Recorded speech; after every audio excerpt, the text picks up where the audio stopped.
My name's Andy Cunningham. My name is Andy Shannon. And on today's episode, we will be talking about disability rights and, equality, accessibility, etc. online. Now, to begin with, we would like to touch on some surface level stuff, such as just casual ableism, for example, and how prevalent it is, such as cringe culture, etc. And then we shall dive deeper as we go. So, to begin with, I would love to know your opinions on what cringe culture is. I see a lot of what cringe culture is people faking disabilities, especially Mhm. online, and faking like a lot of issues that they may have mentally and physically online. Because I've seen so many cases where people are like, "Oh my God, guys, I have tics," and then you'll hear them go, and then they'll create a new tick out of nowhere, and like. I'm not talking about I just found these people. Mhm. I'm meaning I known these people for a while and they just create new ones without it, like all the time, like a new one every single time. Yeah, my exposure to cringe culture was niche interests such as anime, certain creators online, interests that would normally be childish, etc. That's what's considered cringe to most people. That's what cringe culture encapsulates in my exposure to it, which makes me kind of sad that it's a, considered cringe culture. Yeah, so like they're just calling childlike wonder or like your childhood cringe, yeah. hmm And I'm sitting here and I'm like, just because someone has like a niche interest or something does not make them cringe, because oftentimes it is people with, neurodivergent people who are people with different mental capabilities than your average Joe who have these interests and end up getting bullied for it severely and are considered cringe, hence cringe culture. And I think it's kind of gross to say the least. I'm very heavily opinionated. Yes. Like I'm into anime, as you know. Mhm. And there is a lot of really cringy things with it, like actual really bad cringe. Mhm. But for the most part, it's fine. The community's great. Like there's nothing really much cringy about it except for the fact that we're all watching anime. Yeah, and this stems into the fact that a lot of people online who are considered disabled and are visibly disabled, such as autistic people who struggle to mask, which masking is hiding the autism. So people who cannot do that are often considered cringe purely because, they may fidget, they may stim, they may speak differently, etc. Yeah, even people with actual disorders like tics and like Tourette's or anything like that, right? They even get called cringy because there's a lot of fakers out there, which Yeah, is really sad to see. it's so unfortunate because this isn't something that they should have to worry about, something that we shouldn't have to worry about because I'll preface this, I'm obviously opinionated because A, it's just bad, but B, because I'm also disabled and on the internet. I have autism myself. I've faced my own issues with it because of that. And it makes me so livid when people try to infantilize it or consider it cringe or anything like that simply because myself or someone else is just trying to express interest. Yes, and I do see a lot of people who fall under the autism spectrum and any like sort of mental and physical disorder. They will like try and share their experiences, and that'll be called cringe, which is just horrible. They're trying to help other people that are just like them. Oh, yeah, I've been called every name under the book that you can think of for an autistic person, and it's just wild to me because I have the benefit of being able to conceal it online. I can, quote unquote, act normal if I have to. Other people don't have that benefit, so I can only imagine what it's like for them. And leading into this, it's awful that censorship makes this even harder for people. And the fact that a lot of social media lets people get away with being, ableist and terrible towards people with mental or physical disorders, or sometimes both, because social media, as I've mentioned before, is a cesspool. It's bad. Like, it does have some good parts, but oftentimes the bad outweighs, and this is a prime example because ableism is not heavily censored, even though it really should be. Yes, as you will actually see so many ableist jokes hmm and so many like campaigns and stuff that are like ableist in nature. Oh but yeah. they won't be taken down, they'll be boosted. Yeah, I can name one off the top of my head. The acoustic joke. It's funny if autistic people say that, but that's because they're allowed to make fun of themselves.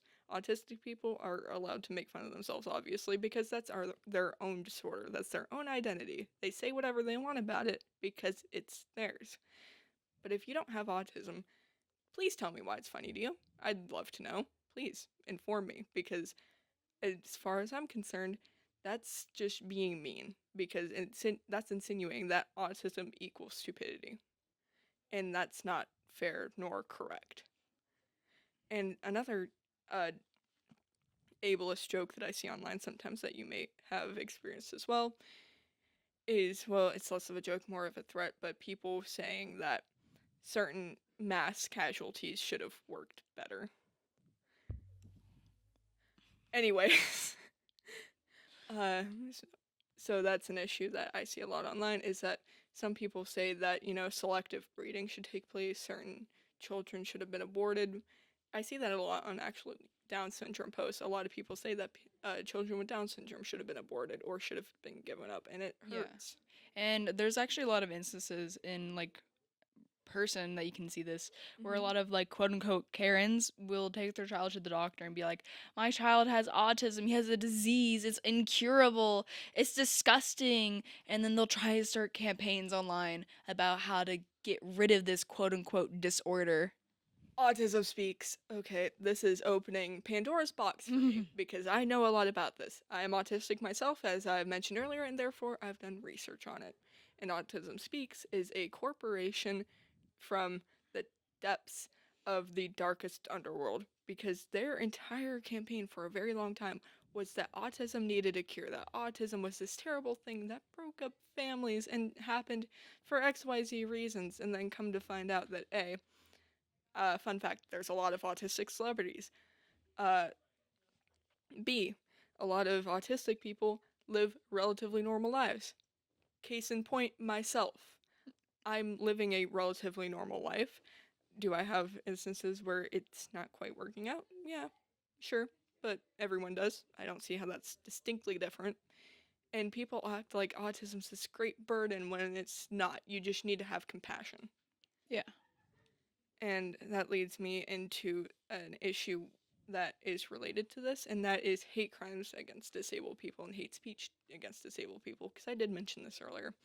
The fact that a lot of people are like, XYZ should have worked better. You should get sterilized if you have this, because this is actually really common under posts with people with dwarfism. They are told to get sterilized so they don't reproduce and don't send down the genes. Now, imagine saying that to someone who just simply doesn't fit your preference. Let's say uh, a, a lot of people like jokingly hate redheaded people. So imagine someone saying that to a redhead. That would be taken poorly, but because it's being said to a little person, it's taken differently. It's almost accepted, which is gross, to put it lightly. Yeah, but like if you were to put it in a different perspective, you could technically say the same thing about a perfectly healthy person. Mm-hmm. It's just the only issue is they need glasses. Yeah, because a lot of people will see other disabled people because disability is defined as having a limited ability in a specific category. So theoretically, people with glasses could be considered disabled to an extent, not severely by any means, but still disabled. But you wouldn't mock us or hate us purely for having glasses. Yeah. In fact, there was a huge trend about glasses where everyone was trying to get glasses at some point, which is really strange. But with glasses, it isn't really an extreme disability unless you are, partially blind or clinically called blind Yeah, because your prescription it cannot be served. yeah, because me personally, I'll take my glasses off right now, and they're about as thick as my thumb. So I have relatively small fingers, but that's still a considerable width for glasses to be. So, Yeah, especially for what glasses are, which mhm. is to aid in your visual needs. That is huge for a lens. That is massive. Oh yeah, I'm almost So what's happening is, me personally, I'm slowly going blind. My vision keeps decreasing and decreasing, but hopefully it'll stop soon. But for now, I just keep getting thicker and thicker in glasses, and I can't understand why that would be a trend. It's miserable and it's expensive. Yeah, but a lot of people did see it as a trend, as they thought they looked cute. Mhm. They thought they looked nice in glasses, whatever, teenagers especially. And what was happening was because this was a disability, Mhm. well, technical, yeah, that they really, really liked. Mhm. They really liked the look, so they would become blind, kinda. They would make themselves need glasses eventually.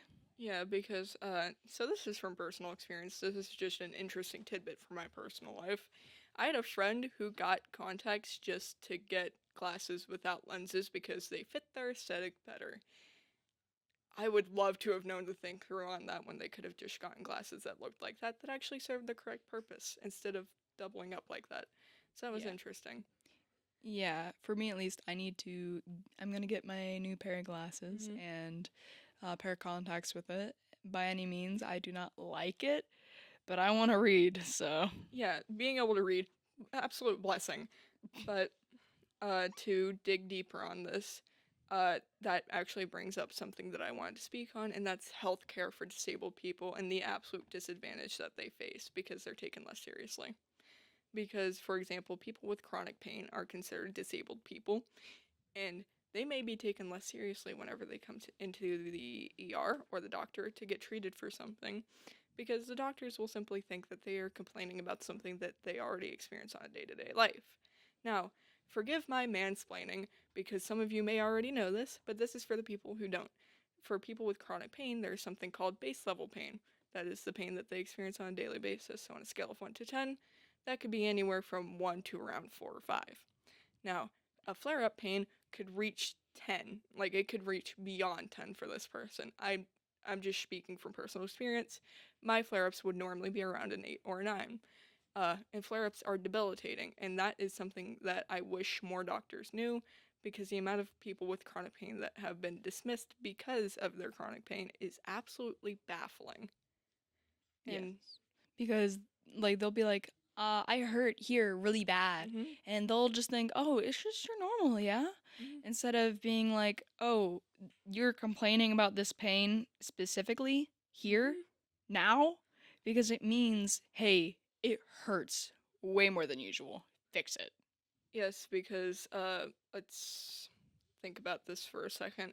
If someone who had chronic, let's just say gastroparesis, this is something that I've had in my lifetime. It's a condition where if you eat something, what goes down must come up. But if someone who has gastroparesis is having really sudden and severe stomach pain, and it's not nausea, they may still be taken unseriously because it's being mistaken for a gastroparesis symptom. Yes. And it's the same thing with joint pain. Like, Mhm. I normally get joint pain on, like, I would say, like, a 2, Mhm. whatever. And it only gets worse with the cold. Let's say it's winter and I'm complaining, hey, my joints really, really hurt. I think there's something wrong.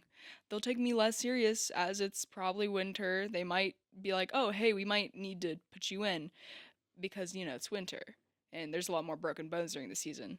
But there's a chance that they'll take me less seriously. Mhm. Because also I've had family members who've had arthritis, who have had Ehlers-Danlos syndrome, which is actually something that I'm currently being examined for.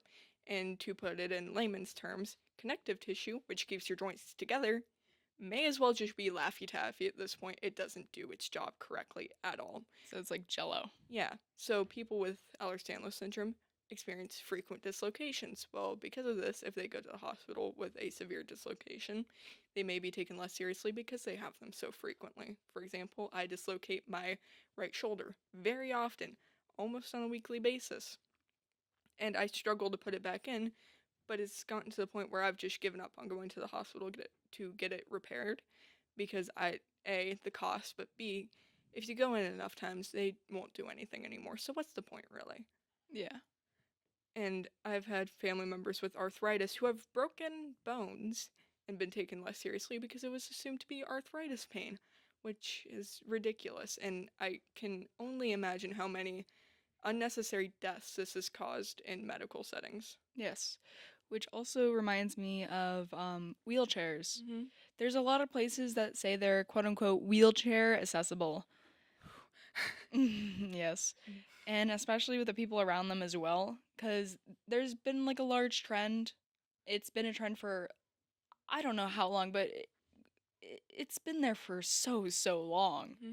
Because this is an actual issue where people would grab their wheelchairs. And just push them. Yes. So people started putting spikes, and I just recently seen a video where they put spikes, the small spikes, rainbow Hmm. spikes, and people were still pushing the wheelchair. So they put long spikes with those small spikes, and they apparently hurt really bad. Yeah, that shouldn't have to be someone that that should not be something that a wheelchair user has to do to remain autonomous of their own body. That's Yes. And not only that, this is really concerning to me. Apparently, they will push mhm. your wheelchair, they will lean on your wheelchair, and they will grab your wheelchair for absolutely no reason at all.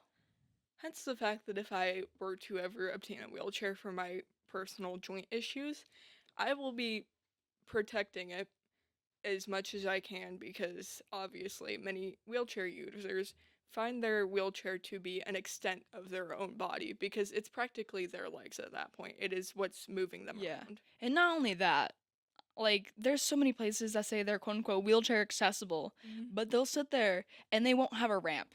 They'll be so inaccessible that the wheelchair user is forced to go through heaps and valleys just to get in the place. Yeah, I find that extremely common with like a lot of retail stores, particularly, where they will advertise like, "Oh, we're very accessible and everything," yet they won't be accessible to many disabilities. Yes. Like let's take a Walmart for example, just a random Walmart somewhere. They may have a wheelchair ramp, but they may not have accessible bathrooms, or may not have a sensory friendly time so people with sensory needs can shop. They are doing the bare minimum. Also, I just recently went to my eye doctor. Hmm. They are half wheelchair accessible. Do you know what that means? I would love to hear. Their building is so small, you can't have a wheelchair in there. You cannot at all, okay? Hmm. Just barely enough for one person to walk in. Okay? Not only that, Hmm.